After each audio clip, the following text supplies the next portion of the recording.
آپ نے کہا یہ ڈیفنس اور سیکیورٹی کے اوپر پریس کانفرنس تھی، لیکن ایک سیکیورٹی سے جڑا ہوا کویسچن ہے، وہ جنرل الیکشن 2024 جو ہوئے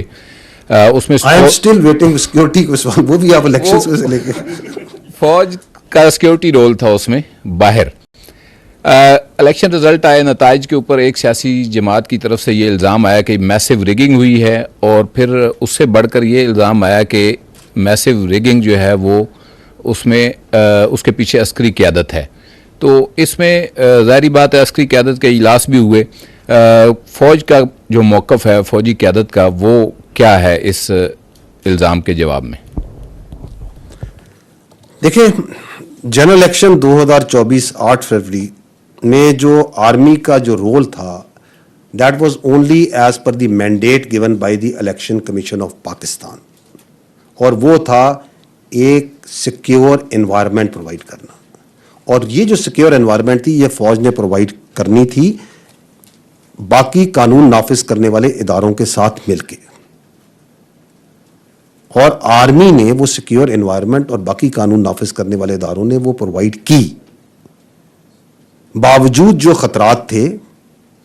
باوجود جو چیلنجز تھے، آپ نے ابھی بڑی تفصیل سے دیکھا کہ کس طرح پاکستان میں دہشت گردی کے واقعات جو ہو رہے ہیں اور جو اس کے خلاف جنگ لڑی جا رہی ہے ہر روز، کس طرح 100 سے زیادہ انٹیلیجنس بیسڈ آپریشنز قانون نافذ کرنے والے ادارے فوج کی لیڈ میں انجام دیتے ہیں. تو آرمی نے اس سیکیور انوائرمنٹ کی طرف ہمارا مینڈیٹ تھا، اس سے زیادہ ہمارا اس سیاسی عمل میں کوئی دخل نہیں تھا. افسوس کی بات یہ ہے کہ وہ یہ لارجر جو سوشل میڈیا پروپیگنڈا کی بات ہوئی، اس میں ایک تواتر سے چونکہ ایک زہریلا بیانیہ بنایا جاتا ہے، جھوٹ بولا جاتا ہے، اسی تواتر میں الیکشنز میں فوج کی سیاسی مداخلت کے بغیر ثبوت کے جھوٹے بیانیے کو آگے بڑھایا گیا، اس کو مذموم سیاسی مقاصد کے لیے، اور کچھ میڈیا کے اور سوشل میڈیا کے عناصر نے بھی اس کو چلایا.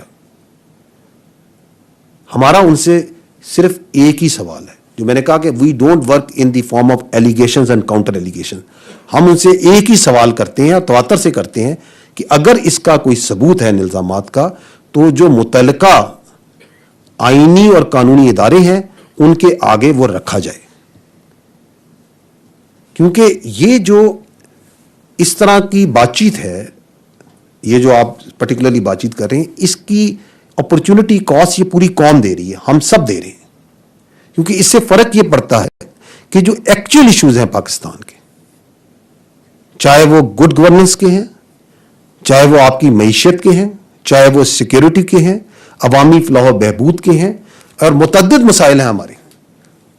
ساری توجہ، بات چیت، تبصرے، فکر، سوچ، ایفرٹ وہ ڈائیورٹ ہو جاتی ہے اس نیگیٹو ڈسکشن کی طرف،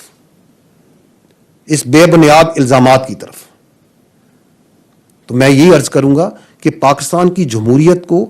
کسی چیز سے خطرہ نہیں ہے. اگر خطرہ ہے تو صرف ان غیر جمہوری رویوں سے.